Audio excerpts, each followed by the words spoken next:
Magandang araw po, ito po si Rene Bay.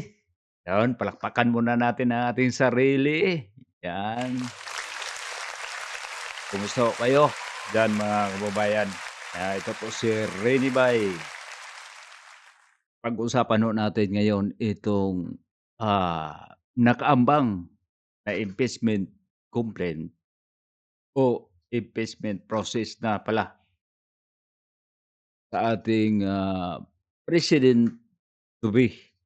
By 2028, ito si VP Inday Sara Duterte. Sino ba ho itong pag-usapan ho natin ngayon? Ang mainit ngayon na tumatayong, saksi umano sa mga anomalya sa pera na pinagbintang nila sa ating, Vice Presidente, itong si Ramil Madriaga. Para malinawan ho natin ito mga kababayan. Ito lang po ha, sasabihin ko lang. Dahil ang mga paratang nito kay Inday VP Sara ay patungkol umano yaang taga-kolek ng pera para sa pagtakbo niya bilang, presidente noong, mga nakaraang mga taon, 'yun. Hindi pa siya nahalal bilang, Vice Presidente. Dito lang po mga kababayan, sabihin ko, sa akin lang 'tong pananaw, hindi ako makitid lang yung isip ko, eh. Ito lang, sa panahon na halimbawa bigyan natin ng, pagkakataon na tatakbo si Inday Sara bilang presidente noong 2022. Ano sa palagay ninyo, kailangan pa ba ni Inday Sara ng maraming pera? Na ang lahat na mekanismo ng gobyerno andoon sa posisyon nila dahil ang tatay niyan nung panahon na yon ay presidente pa, 'di ba? At halos lahat ng mga executive at saka mga congressman at karamihan sa mga pulitiko ay nakapanig pa doon sa Duterte. So, mas malakas pa nung panahon na yon. Sa punto na yon, hindi ako naniwala na kailangan ni VP Sara yung maraming pera, tama?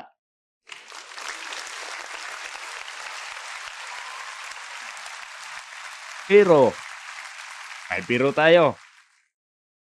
Sa pagkakataong ito, habang pinapanood ko 'to sa Bilyonaryo Channel, itong salaysay ng abogado, pamilyar ko yung salaysay ng abogado, eh. Yung mga taong nabanggit na kasama ni Madriaga na napagkunik-kunik nila, nakuwento na ni Trillanes.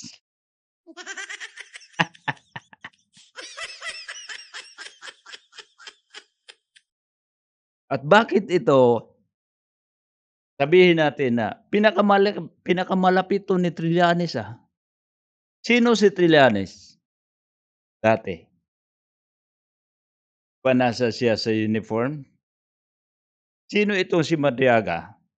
Uniform de personnel 'to, 'di ba? So, dati pang magkakilala sila. Tapos itong si Madriaga nasangkot sa kasong karnaping ba 'yun? Kidnapping, basta mga gano'n. So, ibig sabihin, itong abogadong lumapit sa kanya, parang nag-deal sila. Kumbaga maabsuelto siya sa kanyang existing na kaso ngayon, basta tatayo siya bilang saksi laban kay VP Sara. So, ibig sabihin, tanim ebidensya. Ito ang pananaw ko dito mga kababayan. So, bago tayo magpatuloy, panoorin muna natin itong programa doon sa Billionaire Channel. The spokes is back. The impeachment case against VP Sara is moving forward in the House of Representatives. At the center of the controversy is a man who claims he can shed light on allegations involving the Vice President, Ramil Madriaga. Joining us is his legal counsel, Attorney Raymond Palad. Welcome to the spokes, Attorney Palad. Thank you Good for morning. being here so Good morning, Pa. so Good morning, Attorney early in the Tracy, Attorney morning. Barry. Good morning. Thank you for having me. How is your client? I understand there was a death threat. Actually, it's not only a threat, no. Nagkaroon ng physical confrontation. Last visit ko sa kanya kahapon lang. So, he described to me what really happened. So ano nangyari?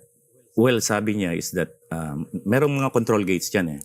So, sa selda nila, sa Delta 5 and 6, merong control gate. Bago siya lumabas ng control gate, nakikita niya kung sino yung nasa dulo ng corridor. So, pag open niya ng gate, biglang may lumitaw na lalaki na nanggaling doon sa isang bodega. Kaya na-shock siya kasi walang tao sa corridor eh. And then, nung kinompronta siya, Tika ha. Ulitin natin. Anong sinasabi nitong abogado? Ulit natin. is that merong mga control gates dyan eh. So, sa selda nila, sa Delta 5 and 6, merong control gate. Bago siya lumabas ng control gate, nakikita niya kung sino yung nasa dulo ng corridor. Nakikita niya kung sino nasa dulo ng koridor. So, ibig sabihin, sino? Pangalan ng tao. Alam mo natin na sa kulungan yon, alangan naman kambing ang nasa loob. Pagkita niya, tao talaga. Dito sa pananalita ni attorney, ay nakita niya kung sino. Okay, tuloy. So, pag open niya ng gate, biglang may lumitaw na lalaki na nanggaling doon sa isang bodega. Biglang may lumitaw na lalaki. Nakita niya sa dulo. Alam niya siya. Tapos biglang may lumitaw. Ang gulo. Nakita na niya eh. Bakit may biglang lumitaw? Ibang tao ba? Biglang lumitaw? May mumo ba dyan sa kulungan? Para itong kwentong Trillanes to ah. Sabagay, itong mga abogado, yung sa lawyering talaga, kahit gusto mo man o hindi itong salaysay ng iyong kliyente, kailangan mong paniwalaan mo, di ba? Yun na ang sinasabi ni Attorney Topacio eh. Pag iyong mga affidavit, tapos na notaryo na affidavit, paniwalaan mo yon. Ibig sabihin, ito ay kliyente niya. Natural na maniwala siya sa kliyente niya, di ba? Pero pag pakinggan natin, itong sinasabi niya, alam na niya kung sino yung tao sa dulo.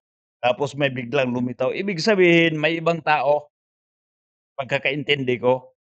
Kaya na-shock siya kasi walang tao sa corridor eh. And then, nung O, di ba? Dito pa lang sa entrada mo, attorney, sabi mo kanina, may nakita ka sa dulo. Kilala mo ang tao. Kilala. Pa, sino? Pangalan talaga, kilala mo. Hindi ibig sabihin na alam ko yung tao yon o kambing. Hindi, walang iba diyan sa nasa kulungan tao. Dahil kulungan ng tao yon, di ba?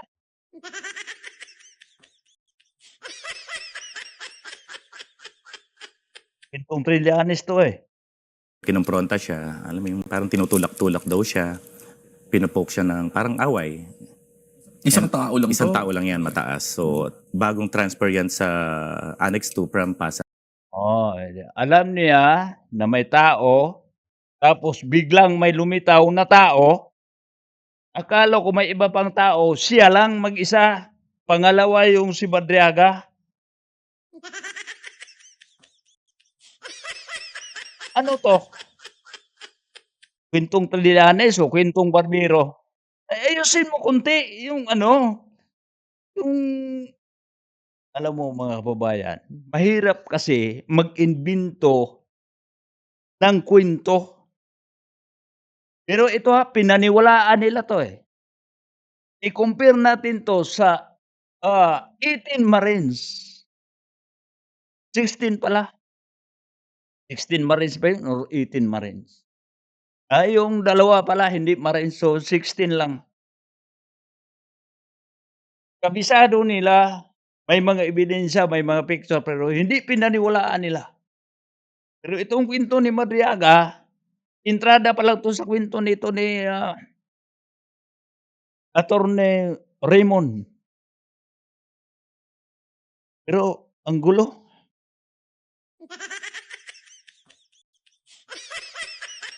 Magtanim ay di biro. Yun. And according to Ramil, ang kaso nga lang nito is violence against women. Doon pa napunta sa Annex 2. Normally kasi ang Annex 2 reserved to sa mga high-profile cases eh. And then parang tinutulak-tulak siya, dinadala siya sa sulok. And then nung meron ng parang motion na may kukunin sa likod, doon niya na tinulak yung tao and nagsisigaw siya ng tulong sa guard. Then itong detainee na daw biglang pumasok sa jail. So, pinadescribe ko sa kanya kagabi, pinadrawing ko talaga. Sabi niya, attorney, hindi ko nakita eh. Bigla siyang nagtatago talaga. Sinadya niya magtago doon. So, let's walk back a little. Drama. Pag gusto na yung tao na sasaktan si Madriaga o may masamang gagawin, halimbawa sasaksakin, hindi na kailangan na ano pa, i-challenge mo pa yung tao, diretso nang saksakin. Bihira naman, no? Pag gagawa kayo ng drama, yung thrill talaga, tapos may bulagaan na mangyayari talaga. Dinala mo kami sa kwento, entrada, malabo na eh. Itong hitsura ni Attorney Trexie, na parang natatawa lang eh. Gets na gets eh. Hindi ka lang sinuplak dahil bisita ka dyan. Gets na namin na ano, yung ganito lang, 20% lang yung capacity ng utak. Utak ko, iiwan ko yung mga ano, ilang percento yung capacity ng utak. Ito lang pagkakaintindi ko eh. Ang babaw lang pagkakaintindi ko. Pero ang gulo. Mahirap kasi mag-imbento. Pero wala tayong magawa dito. Siya ang legal counsel eh. Lawyering. Halimbawa 'to, pag napunta pa ito kay ano, ito pang kaso dito mapunta sa ombudsman, imbestigahan 'to. Sinong nagpundo ng pera kay Madriaga? Saan kumuha ng paggasto si Madriaga? Hoy. Attorney, how did you become counsel for Yeah. Mr. Madriaga? Actually, marami na nagtanong niya, no? Kayo ba yung counsel niya for his original case? No. Hindi. Diyan sa Annex 2 kasi, Annex 2, ay marami akong clients yan eh. Okay. So, Annex 2, Annex 4. So, isa sa high profile ko dyan si Mr. Kerwin Espinosa. Okay. Initially, was detained sa Annex 2, nalipat sa Annex 4, eventually acquitted sa mga drug cases. You know, sa jail, pag nakaka-acquit ka ng mga sensational cases dyan, ano ka dyan, Nagiging nagiging demand ka. Makalat yung pangalan mo eh. So, magaling talaga 'to. Magaling alam natin, okey naman 'yun. Pero alam naman natin yung katotohanan kay Kerwin Espinosa, kahit sasabihin natin na acquit siya diyan, pero mayroon talagang kabulastugang ginawa, 'di ba? Tuloy.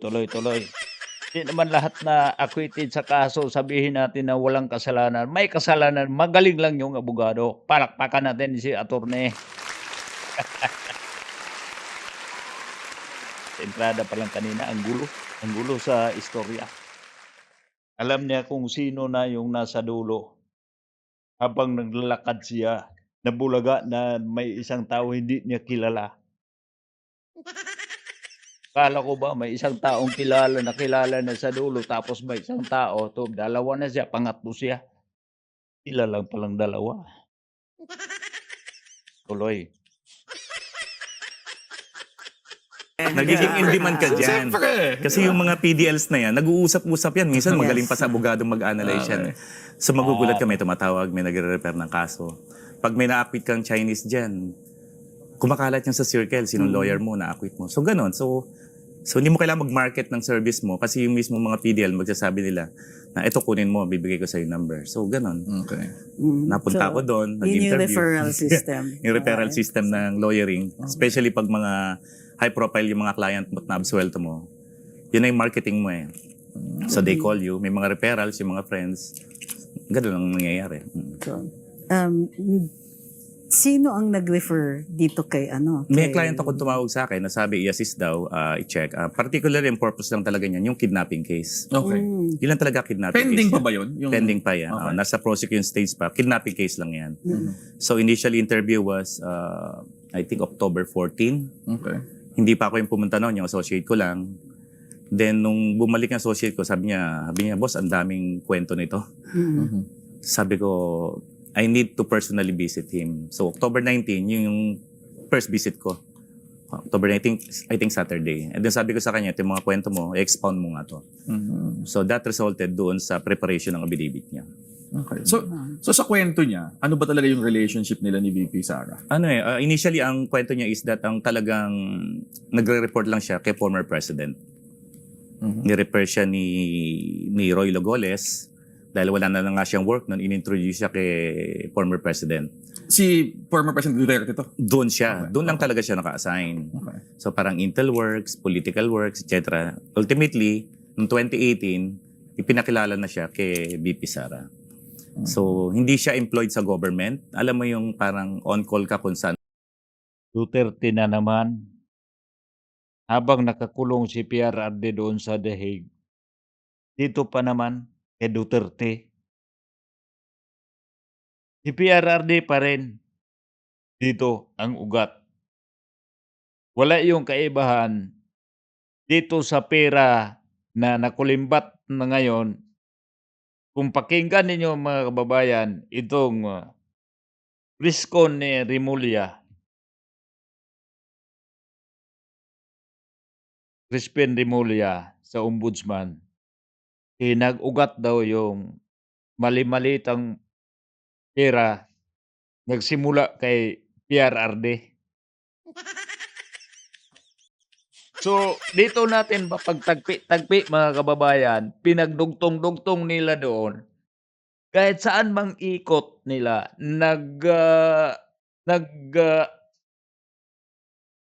nagpising sila. Naghanap sila ng mga ebidensya. Walang ibang tinutukoy kung saan nag-ugat kay PRRD. Ito. Wala talaga sila. Iba talaga ang nakapokus sa kanilang utak ngayon. Parang everlasting love talaga nila si PRRD. Dahil kahit pinadala na nila sa pinakamalayong lugar dyan sa Pilipinas, ilang libong milya ang nadistansya nila. Gusto naman sana nilang kalimutan si Duterte dahil tinapon na nila sa labas ng bansa, pero naiisip pa rin nila. Iwan ko lang, no, bawat siguro bago matulog, paggising, bago kumain, ang naiisip nila si PRRD. Totoo yung sinasabi ni PRRD mga kababayan. Sa isang talumpati niya na hindi bale lumalaki ang puso niya. Natural naman lang yon. Para mag-extend ang kanyang pag-ibig sa sambayan ng Pilipinas. Kaya huwag kayong mag-alala, attorney. Lahat kayong may gustong baka halos na lang isusumpa ninyo yung mga Duterte, pero isipin nyo, mahal pa rin kayo ng dating Pangulong Rodrigo Roa Duterte. Yon. Dito sa mga ginagawa ninyo, lalo na sa anak, mahal pa rin kayo. Pero, hindi naman tayo tanim ng galit si VP Sara. Hindi naman siya kung ano pa naman. Pero sinasabi ho niya, kailangan may mananagot.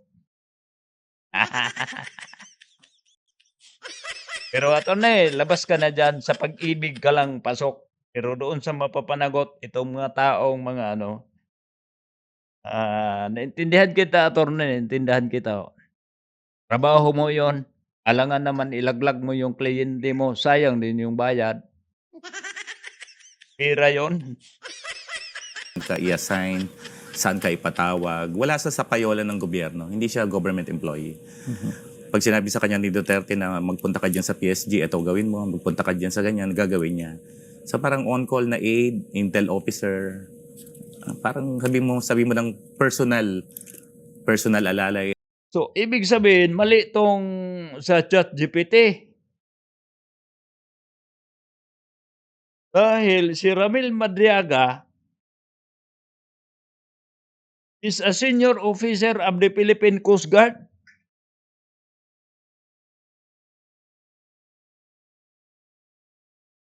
Di empleyado ng gobyerno.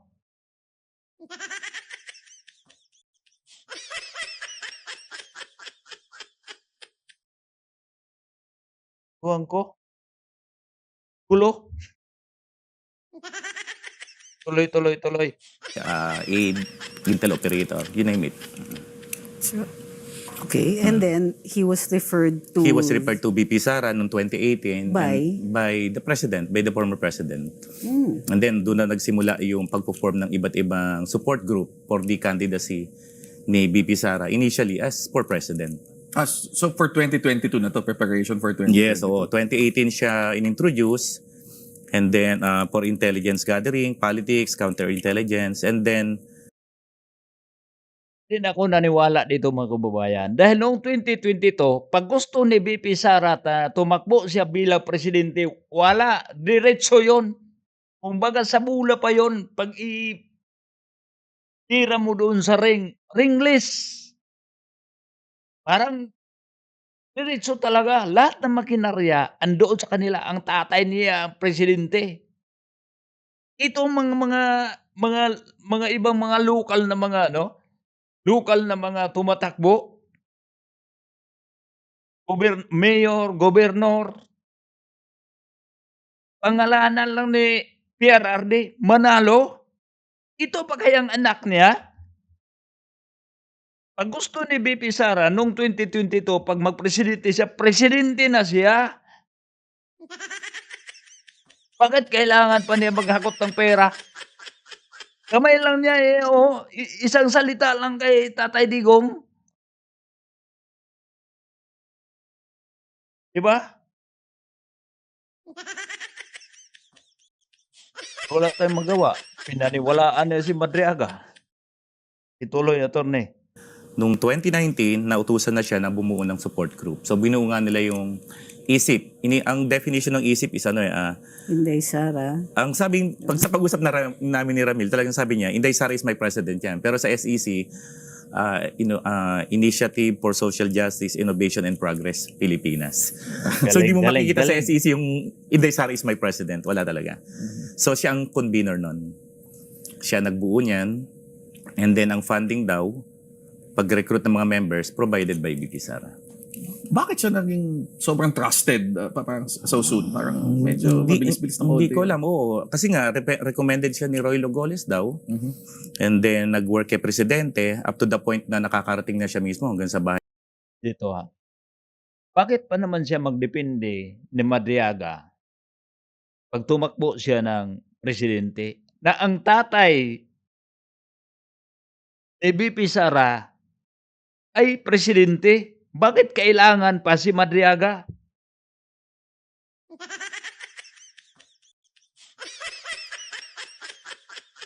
Itong pattern sa sinasabi dito ni attorney attorney, hindi kita pinipersonal ito lang sinasabi mo. Pattern 'to sa mga statement ni Trillanes.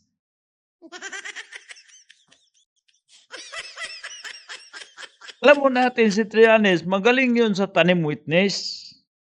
Tapos karamihan sa mga witness ni Trillanes galing sa kulungan.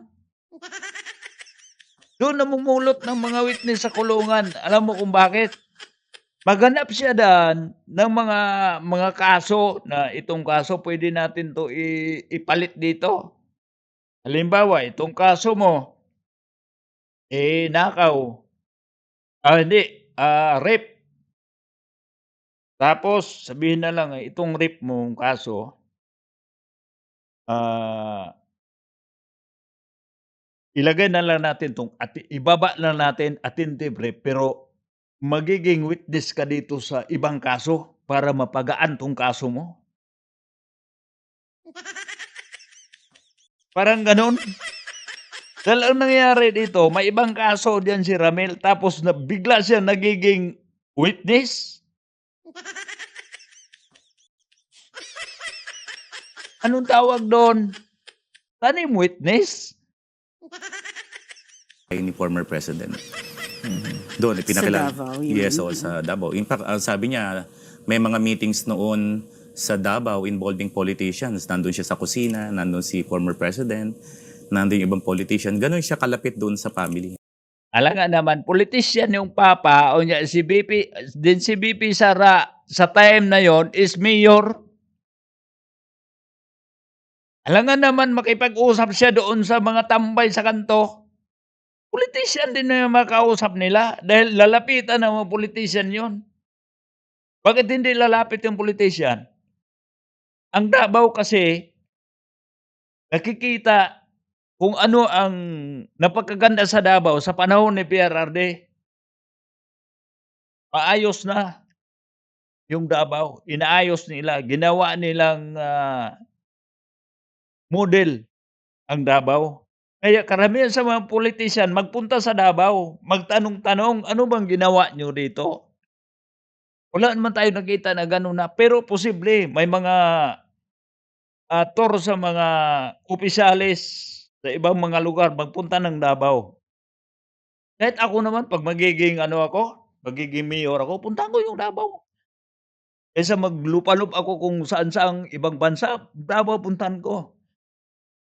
Paano niyo napanatili ang peace and order? Paano niyo napanatiling disiplinado yung mga tao kahit matigas yung ulo?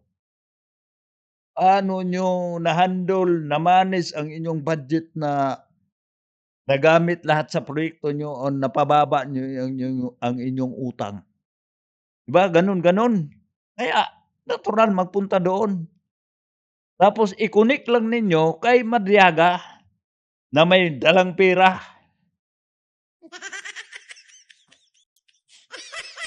Nangoleksyon, kolektor ng pera, yun naman ang salaysay dito,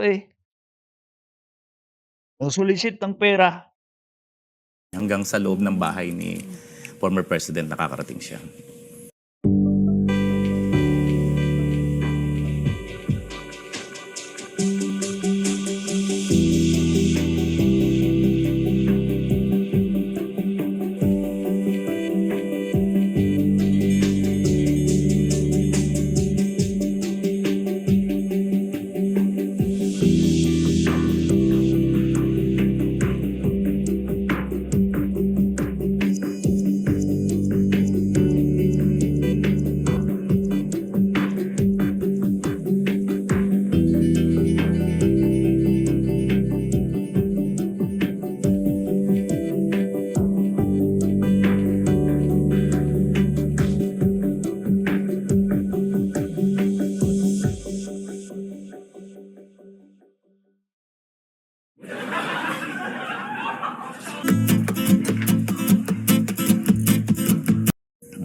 Siyempre, ang magiging tanong dyan, ano yung, ano yung ebidensya para supportahan to? Kasi so far, Yeah. yung mga statements niya yan. Yes, of course, yung statement to, lagi nating hinahanap yung resibo, no? Siyempre. Although before naman, alam natin wala pang cellphone, we can always prove the crime, di ba? Yung testimonial evidence. Testimonial evidence. Anong year itong nakilala niya si Anong walang cellphone? In the year 2000 walang cellphone? 'Di ba nabanggit itong presidente si PRRD, wala pang cellphone?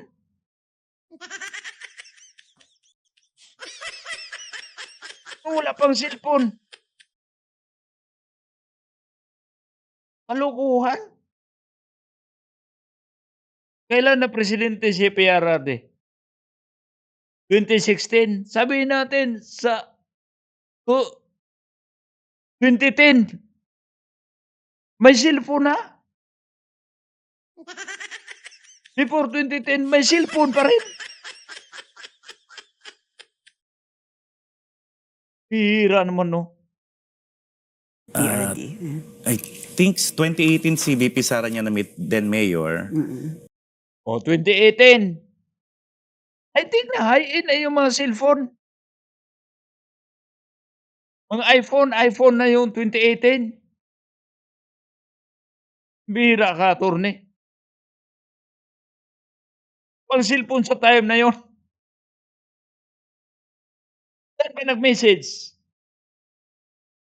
Pag may mga text messages sila, saan i-message? Sa telepono, yung iikot-ikutin mo, yung daliri mo ganun-ganon. Bihira. Ayusin kasi yung script. Huwag kayong basa ng basa na baka made in Trillanes yung script mo, attorney. Masisira pag nagiging attorney mo. Naintindihan kita na ano, sabihin nyo, lawyering. Yun na. Ginaya ko yung English yan, lawyering. Pero, kahit mo naman konti, huwag mong basahin yung binasa sa'yo.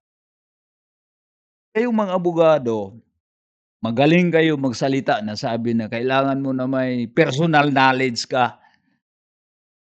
Yung binabasa nyo naman, wala ka naman personal knowledge, ibang nag-interview, ibang nag-transcribe doon sa ibang yung nagsulat, binasa mo lang, baka pagkatapunan na kayo ng basura, basura din yung mapunta sa inyo, sa inyo.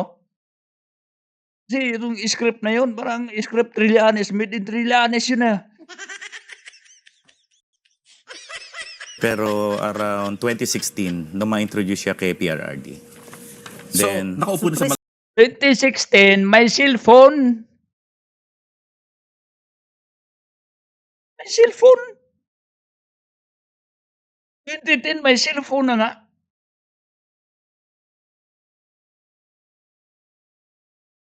Bihira naman 'to. Ayun na yun, China phone. 2010, 2013, 14, 15, 16. Ayun na yung mga cellphone. May iPhone na. Makapag-screenshot ka na. Tapos nangyari na 2018. Tapos nasabi mo kanina walang cellphone. Ano yun? Kwentong Trillanes?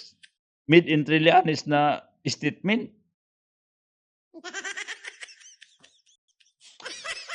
kanyang Presidente na nonsense, siya. presidente na siya noon. Then 2018, sa kanya lang nakilala si then Davao City Mayor Sara Duterte. Nakakapasok siya sa Malacanang. Ang sabi niya, madalas siya sa Davao. Malacanang, hindi ko na talong eksakto, no? Pero sa Davao madalas siya. Hanggang sa bahay ni PRRD, sa PSG, and other government offices. Okay.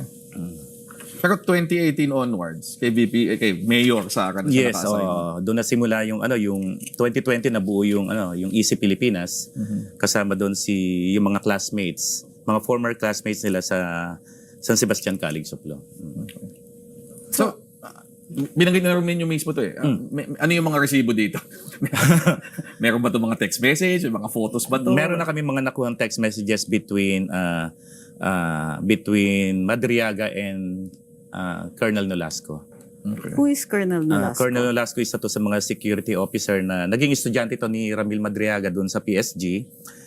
And then, isa rin to sa mga security officer. So, naka-retrieve na kami ng mga text messages na as early as 2022, 23, nag-uusap yan. Let's say may basketball tournament nasasali yung BPSPG. Ang nagbibigay ng pera si Ramil. May mga talks na ganyan na ito po yung cost ng uniform.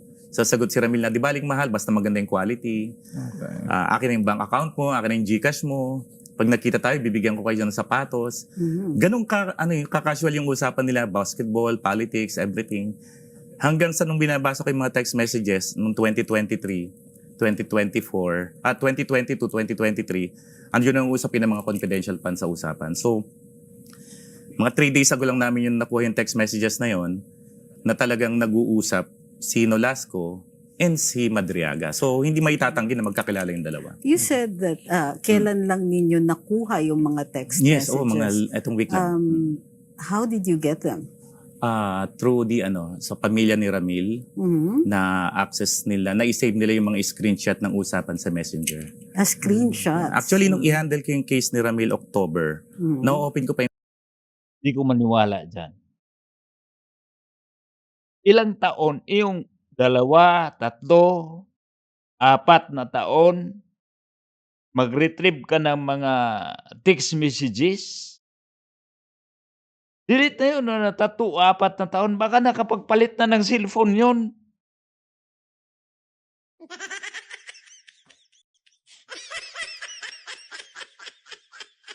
Bot-bot.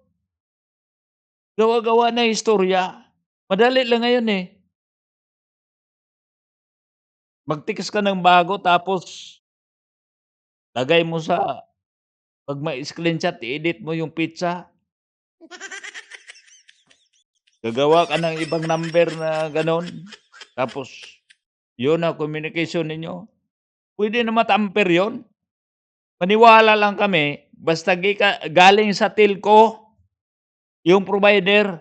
Ano bang network ginagamit nila sa text messaging nila? Saan ba na-retrieve yun? 'Pag yung text messaging nila, dun talaga manggaling sa service provider, yun ang legit. Pero galing na naka-screenshot na, madali lang edit yun. Daming AI ngayon. Kahit nga sa ano lang, sa mga editor magagawa mo yun. Facebook niya eh. Mhm. Naka-public siya eh. Okay. Na-screenshot ko yung mga pictures, nakasama si BP Sara, si Colonel Nolasco, yung mga rides nila, yung Easy Pilipinas. After siguro mga 1 week, 2 weeks, Halimbawa magkasama si BP Sara, halimbawa si BP Sara ay, may nagpa-picture sa kanya na magnanakaw ng manok, ibig sabihin kasabwat na rin si BP Sara sa pagnakaw ng manok?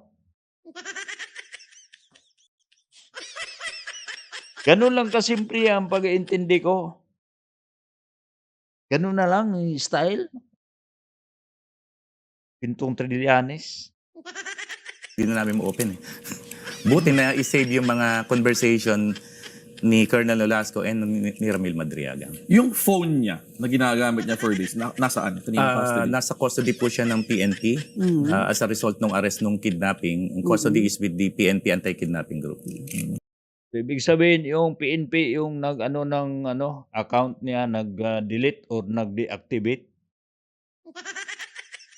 Bakit naman, naka-screenshot pa kayo ng mga photos, videos, bakit hindi mo di ako niwala diyan. Tama, kaya sinabi na lang na deactivated na para hindi na ma-trace. Para doon na lang parang patsi-patsi na lang, may isang parte na ito, relevant 'to sa mga paratang namin, yun ang kukuhanin namin dahil itong ibang picture baka masisira tayo diyan.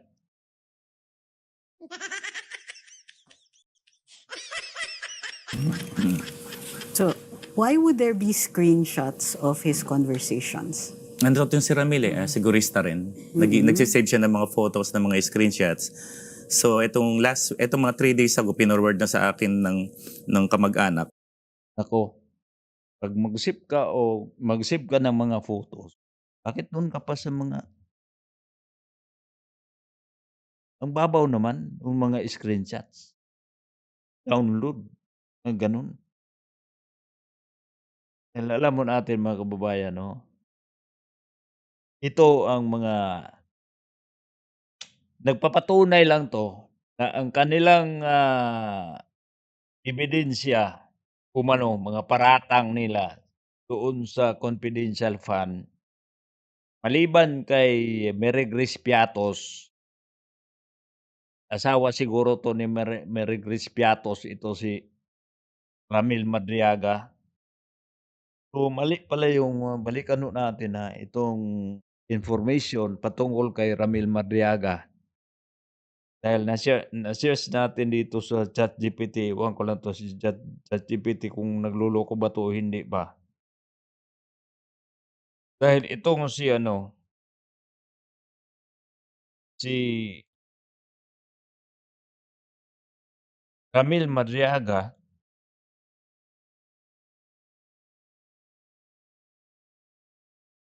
base dito, is a senior officer of the Philippine Coast Guard.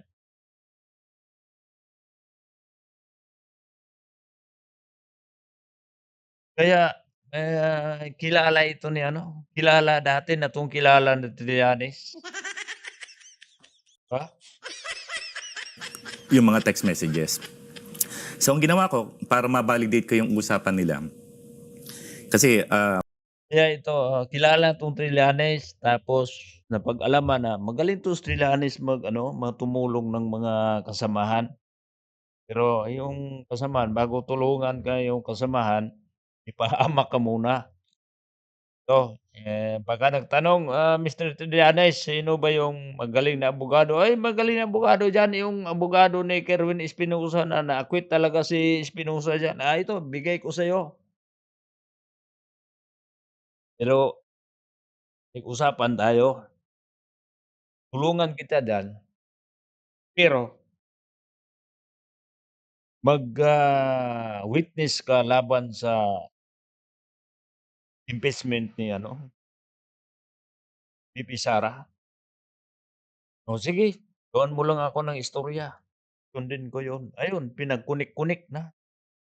May picture ka ba? May pagkakataon ka ba ng picture kayo ni ano, VP? Meron. Yun, tumpak. Ito na. when Ramil asked for the bank account sa GCash, pinorward naman ni Colonel Nolasco. So what I did last week, nag-deposit ako dun sa Land Bank. Pumasok. Yes, pumasok. 1,000 pesos. So may utang sa akin si Atty. Nolasco. Talaga namang 1,000. It's in his name. Naman mas maliit na deposit. Nahiya naman ako eh. So, Yung mga bank account, anytime ka, makagawa ka ng bank account. Hindi ibig sabihin na may bank account ka dati na yon. So, ibig sabihin yun na nakalink na. Pwede ka makagawa ng bank account. GCash, pwede ka magawa ng GCash account. Ang dali lang dun. Wala pang isang oras. Ang bilis lang din na gagawa ka ng bank account. Punta ka lang na sa bangko, may pera ka. Pambayad, ala. Gawan mo ka ng bank account yan. Anong initial deposit yun? Magkaroon ka na. Testingan mo ng hulog. Madali lang. Hindi ibig sabihin na may bank account. Dati pa yun eh. Ito na ginawa mo kahapon o nung nakaraang linggo.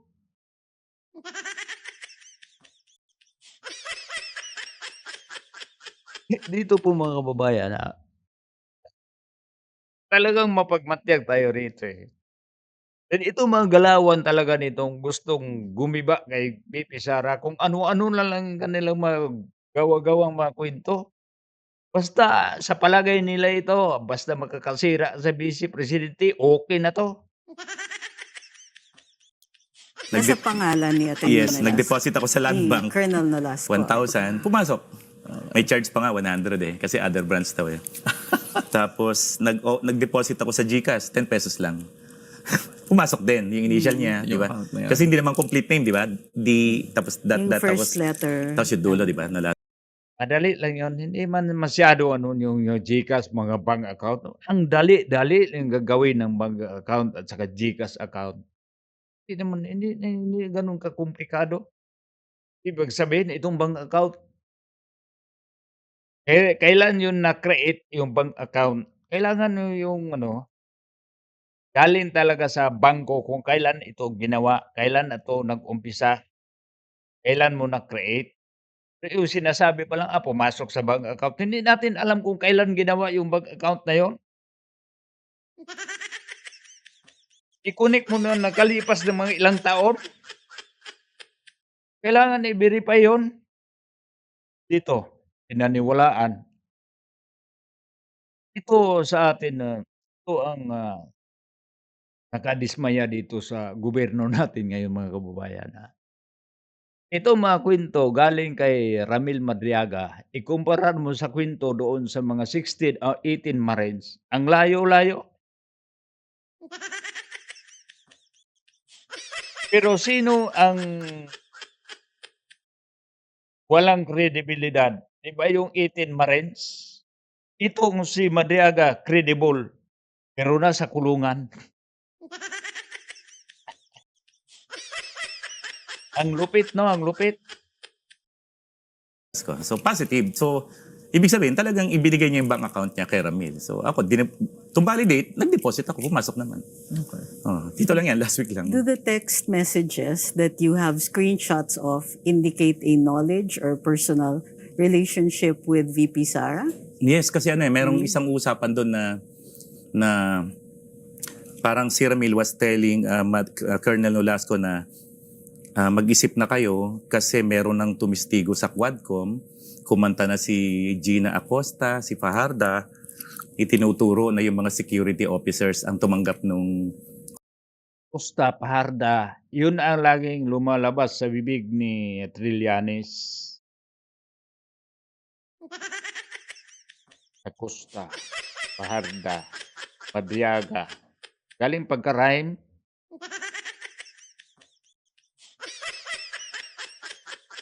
Pinagbasihan yung sa Quadcom. Tapos anong nangyari yung sa Quadcom? Anong resulta? Hanggang ngayon, wala pa.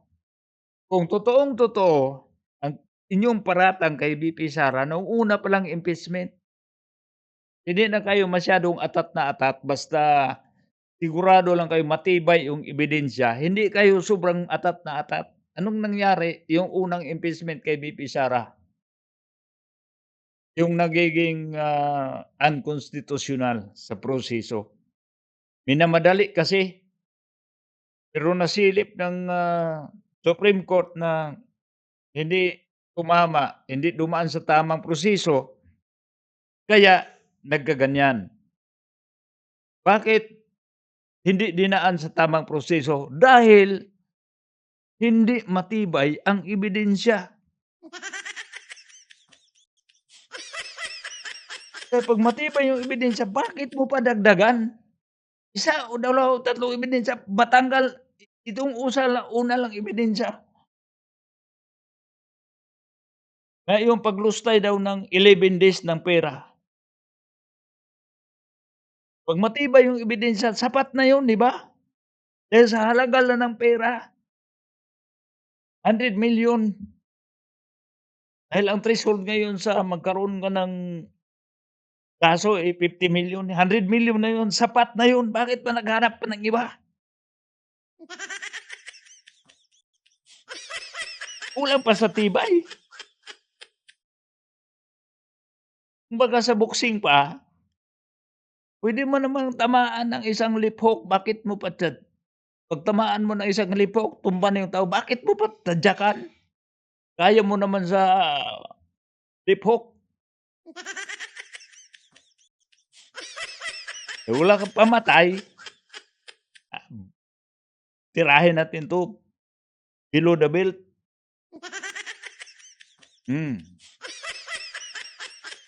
Sarapa kayo kung ano niyo, kung paano niyo gibain yung mga Duterte. Ang tibay ng binti ni VP Sara, kahit anong upak ninyo nakatayo pa.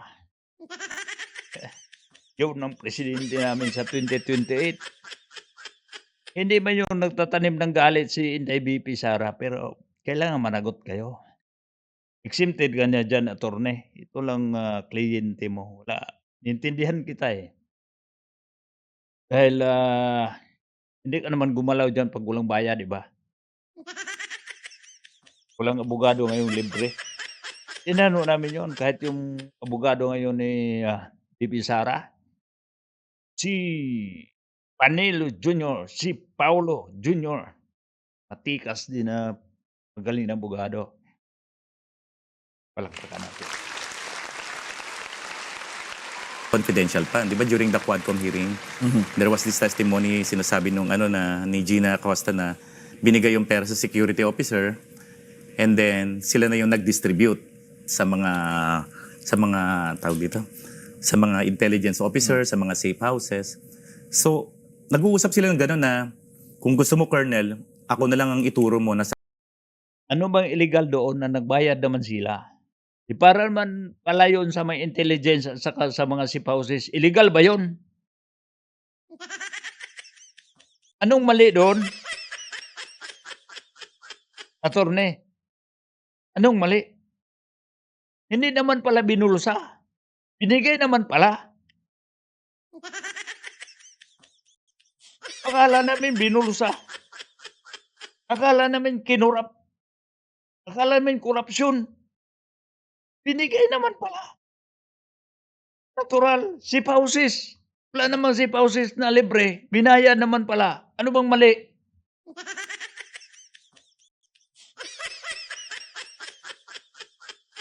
Masyadong atat. Kalma lang, relax lang. akin mo binigay ang pera. Kasi gusto ko pang maging general ka, bata ka pa. Something like that yung pag-uusap nila. Total, kakasuhan din naman ako, di pasa mo na lang sa akin yung problem. So ganun sila mag-usap na mag-isip-isip ka kasi baka mamaya kayo ang makulong. So, ibig sabihin, wala kay BP Sara yung korupsyon. Nasa kanila. Bakit ipinasa kay Sara? Halimbawa, pag ganun pagkasabi, ibig sabihin, "Uy, pasa mo lang sa akin." Pagka ito para sa mga intelligence, para sa mga safe houses, binigay ang pera. Pag-abot ng pera, hindi pala binayad pala sa mga safe houses, sa mga intelligence, binulsa nila. Tapos kasalanan ni Sara.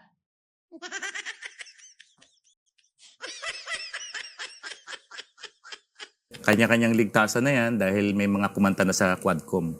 So as early as Quadcom na yon, nagkakaroon sila ng pag-uusap. So what was the motivation of Mr. Madriaga to offer his testimony? Oo. Ang purpose niya talaga initially when I met him was for assistance sa kanyang kidnapping case. Sabi nga niya. Kasi talagang ang feeling niya Palit. Palit kaso. Di palit ulo, palit kaso. Kidnapping pala, akala ko karnaping. Kidnapping pala yung kaso. Mabigat-bigat yung kidnapping. Di, ano na lang, David, mag-ano ka na lang, tanim witness, bilang isang false witness. Ang layo mo eh. Kaya dito mga kababayan, no, kung mag-imbento ka ng kwento, ang hirap mo pagtagpi-tagpiin itong kwento. Ang layo. Sa una pa lang dito na entrada, ayon dito sa salaysay, wala na. Hindi pa nga ako abogado. Ito nga si Attorney Trixie dito, nagpigil na lang 'to, eh. Hindi masyadong,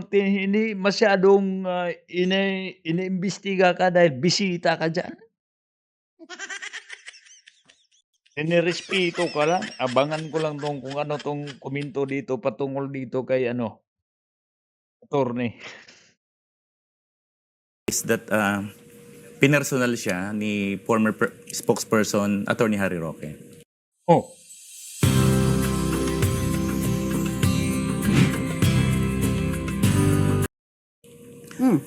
He started helping yung mga farmers sa Maribeles, Bataan because of issue ng land grabbing. I think around 470 hectares. Nagulat yung mga farmers sa Bataan na nawala yung mga titulo nila. And nagulat sila, sinisemento na yung mga farm nila for development daw ng ibang tao. nagulat. Ibig sabihin, pagtulog nila gabi, okey pa, paggising nila, pasimento na. Yun pagkakagulat.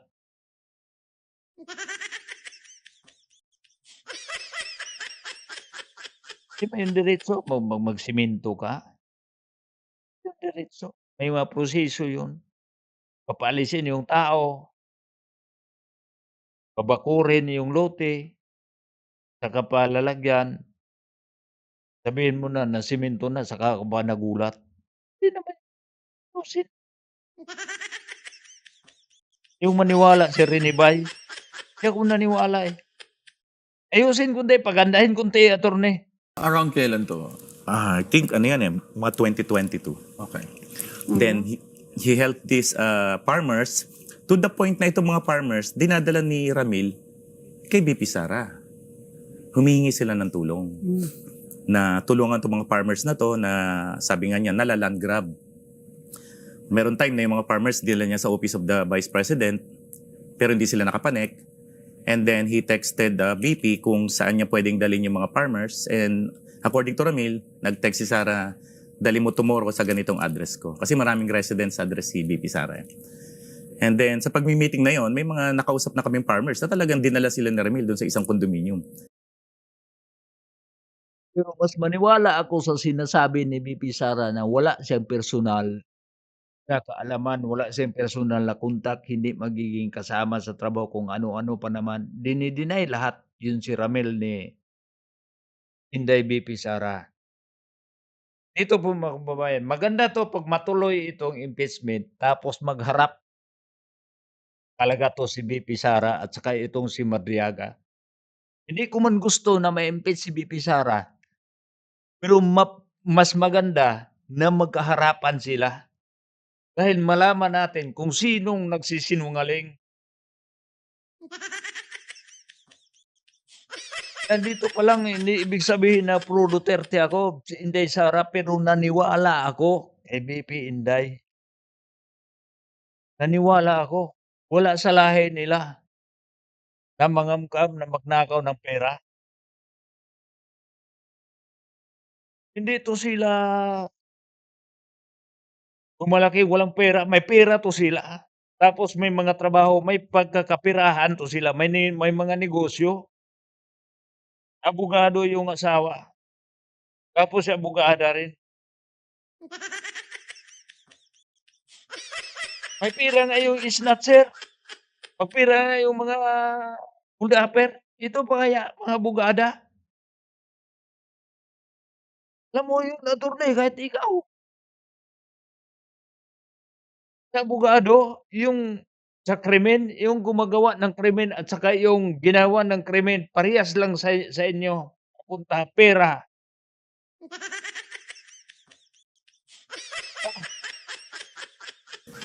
Nakausap nila mismo si... Hindi sila hinarap. So nakikita lang nila si Ramil sa si BP, nag-uusap, tinuro lang yung mga farmers. Pero hindi sila hinarap dahil nga may meeting daw. So ganun ka-close si Ramil na kaya niyang puntahan si BP Sara kung saan located. Kung saan siya ng ganitong oras na yon. Sa pagtulong ni Ramil na yon sa mga farmers na yon, pinaimbestigahan yung land grabbing, these farmers nag-file ng kaso sa ombudsman against Attorney Nagtulong si Ramil Madriaga for land grabbing. Pero di niya natulungan yung sarili niya doon sa kidnapping. Paano ka makatulong sa iba kahit sa sarili mo, hindi mo naman kaya matulungan? Kaya nagpalit kaso na nga siya ngayon eh. Dahil tipit na siya doon sa kaso niya.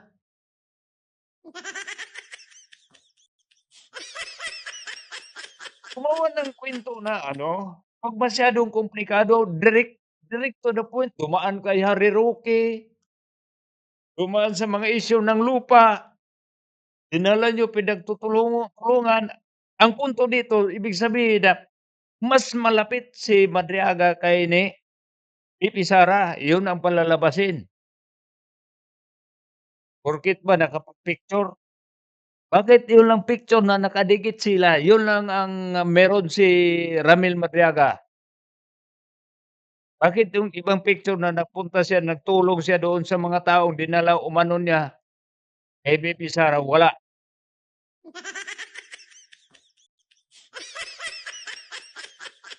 Yung nag-usap sila sa Vice Presidente dahil may meeting daw, kasama siya doon. Ang pinuntahan niya doon.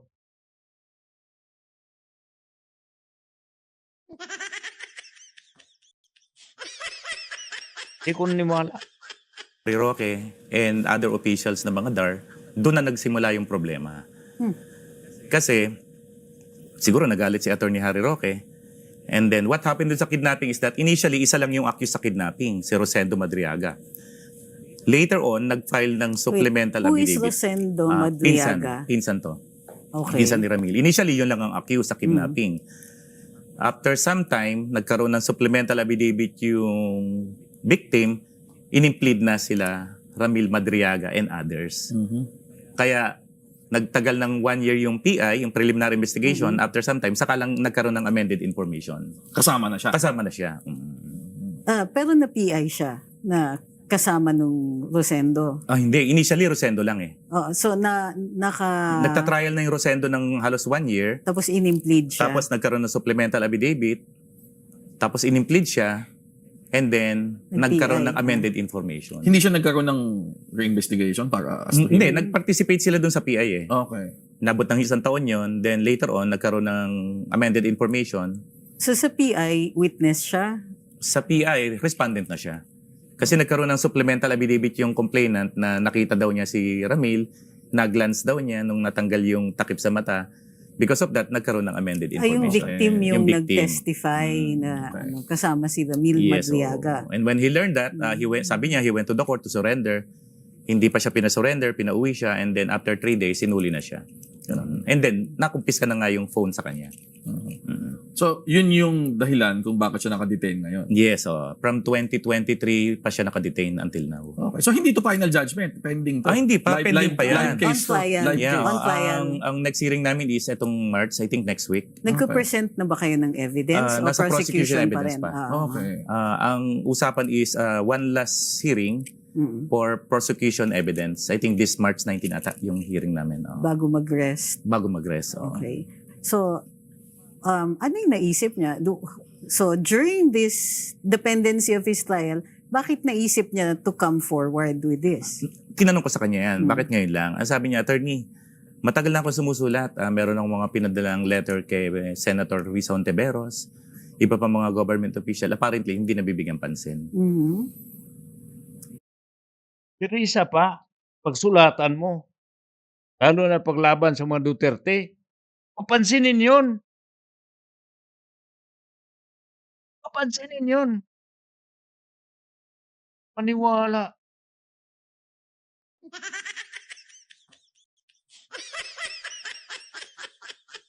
Natural. Pag walang magbitbit dyan, mananagot talaga, yung medyo matapang, mahirap naman magsulat siya, galing sa kulungan siya. Tapos pansinin ni Risa Ontiveros. Mababaw yung parang mahalata siya. Ang nagbitbit diyan si Trillanes. Tuloy. Mahilig siya magsulat kasi law graduate, underbar, di ba? English pa yan pag sumulat. So sabi ko, i-interviewin kita, pero kailangan kong i-validate yung mga kwento mo. So ginawa namin yung affidavit niya. So what I did was, siyang pinasusulat ko sa bond paper. Sige nga, sulat mo yung mga alam mong topic. He wrote it down, tapos ini-interview ko siya nun sa mga topic na yun. Kasi kahit papaano, familiar din ako dun sa mga issues na iba. And then sabi ko nga, sige, i-reduce natin to sa affidavit, pero malaking issues to. Sabi niya, attorney, gusto ko lang talagang lumabas yung katotohanan. Kasi tulungan mo ako rin sa kidnapping case ko. Ayun.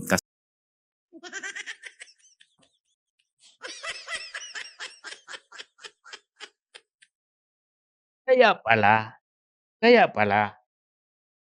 Eh, mas mabigat yung kidnapping, kung ka sa tanim witness, mapababa pa lang yung kaso mo. Pag matalo ka, mapababa yung kaso mo. Dahil ginamit ka na eh. Talagang ibalik, ipababa.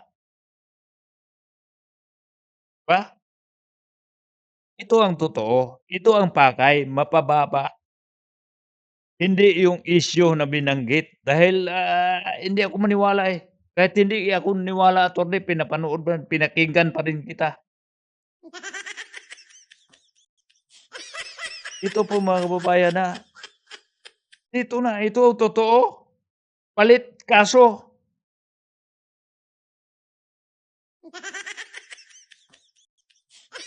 So lumaki na nga yung because of this affidavit. Has it affected the kidnapping case? Hindi naman, kasi ongoing naman yung kidnapping case. Nagta-trial naman kami, halos one hearing per month naman. Okay naman. Iba naman yung kidnapping, iba naman kasi to. Kayo, pero kayo, hindi naman kayo nabigla na, siyempre, una yung kinausap yan, konsultasyon sa kidnapping case, biglang na-involved na kayo dito Nadagdagan ka ng sa kaso ngayon. napakabigat na Siyempre, usapan. sabi ko, meron siyang sulat sa akin, gusto niya lumabas yung katotohanan, maparusahan yung mga nagkakasala, and then para mag-proceed na Dito mga kababayan nakuha ko 'to kanina, Ang pakayo dito, hinanap 'to si Ramil Madriaga. Kaya nakwento ito, hindi ito ang pakay na kukunin siyang abogado tungkol doon sa kidnapping case niya. Kaya nga sa dagal nilang kwento, tinanong lang niya kung ano bang kaso mo dito, nagkaroon siya ng kidnapping case. Ito talaga ang pakay nila, naghanap sila ng mga witnesses laban kay BP Sara. Ito ang pinakamalapit dahil may picture ni BP Sara, kaya kinagat. Gawa-gawa ng kwento, yung Made in Trillanes na kwento, ayun. Tumpak. May budget 'to, Itong paggiba kay BP Sara, napakalaking budget. Pira ng gobyerno ginagamit diyan para lang siraan ang Vice Presidente. Sa totoo lang. Tapos yung Office of the Vice President tinitipid. Ha? Tapos yung ibang pera instead na idagdag sa ibang institusyon, ginamit sa paggiba sa isang politikong maayos naman magtrabaho. 'Di ba? Ganito kabuisit ng ating gobyerno. rin yung mga kidnapping, yung case nila na ipinal sa ombudsman against Attorney Harry Roque and other DAR officials nga. What's your take on yung mga kritiko kasi may mga allegation. Siyempre na si Mr. Madriaga, hindi siya whistleblower. Instead, he's just there para i-assassinate yung character ni VP Inday. But before you Correct. answer this, the spokes will be right back after this short break.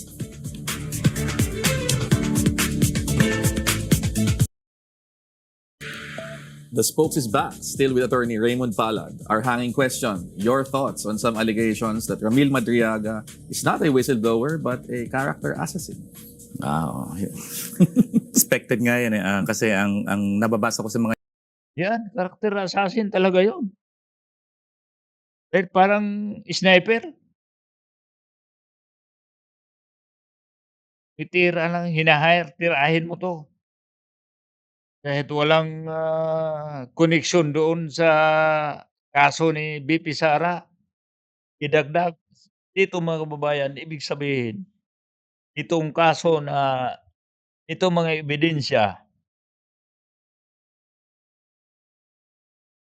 na ginawa na nila noong mga nakaraang linggo na pagbutuhan nila yung sa sufficient and substance in favor of VP Sara, in favor of impeachment. Hindi 'to nakasama. Kulang sa mga ibang mga bagay-bagay. Hindi itong istorya ni Ramil Madriaga. So gusto pa nila itong idagdag. Kumbaga, may asin lagyan pa ng asin para sobrang alat. Alam mo natin mga kababayan, 'pag ang putahe, kung anong sobrang mga panakot, magkakasira sa lasa. 'Di ba? Kung dito, final ito, hindi ko na 'to tapusin yung papanoorin 'to. Ito final mga kababayan. Sa pananaw ko dito, para itong nasa basket na nila, na maayos sana yung linagay nilang kamatis, linagyan nila ng bulok.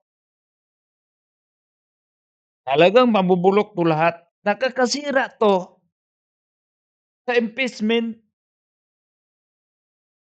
ng mga supporting documents laban kay VP Sara. Instead na mapalakas ang kaso laban kay VP Sara, sa pananaw ko dito, malulusaw 'to, mabubulok. Bulok yung linan ni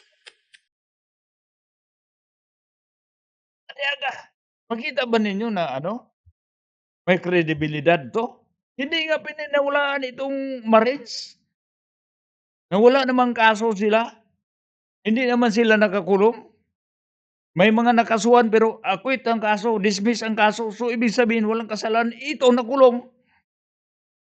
Ibig sabihin napatunayan sa kanilang mga kasalanan dahil nasa kulungan. Tapos parang may kredibilidad pa 'to, tapos isama 'to doon sa mga ebidensya laban kay VP Sara. Anong resulta? Tapos abogado, ako hindi ako abogado, grade 6 lang natapos ko pero naku po,